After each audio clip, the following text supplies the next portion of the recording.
এই ঘটনাটি আবদুল্লাহ ইবনে কিলাবা রাজিয়াল্লাহু আনহুর সম্পর্কে বর্ণনা করা হয়।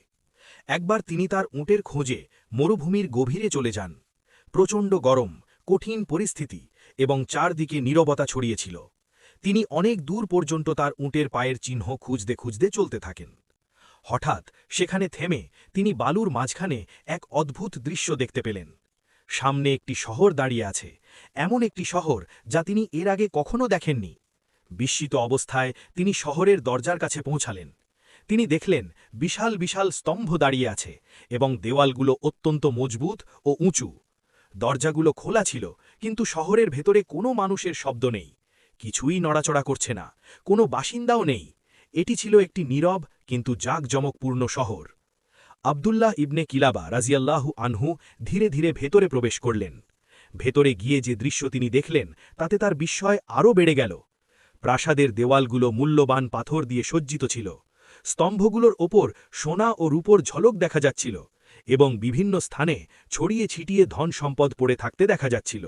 মনে হচ্ছিল এটি কোনো অত্যন্ত শক্তিশালী বাদশাহর শহর ছিল।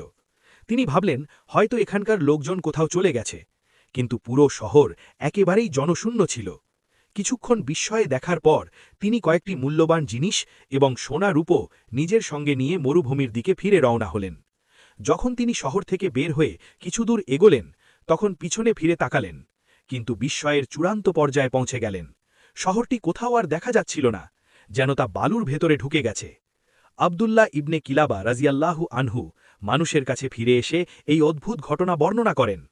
পরে যখন এই খবর মুয়াবিয়া ইবনে আবি সুফিয়ান রাজিয়াল্লাহু আনহুর কাছে পৌঁছায়, তখন তিনি এই ঘটনার তদন্ত করান।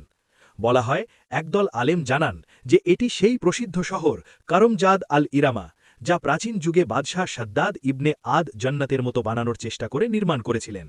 কিন্তু আল্লাহর আযাবের পর শহরটি হঠাৎ ধ্বংস হয়ে যায় এবং মরুভূমিতে হারিয়ে যায়। বলা হয়, কখনো কখনো আল্লাহর কুদরতে এই শহরের ঝনক কোনো পথিকের চোখে পড়ে, কিন্তু আবার তা বালুর পর্দার আড়ালে লুকিয়ে যায়।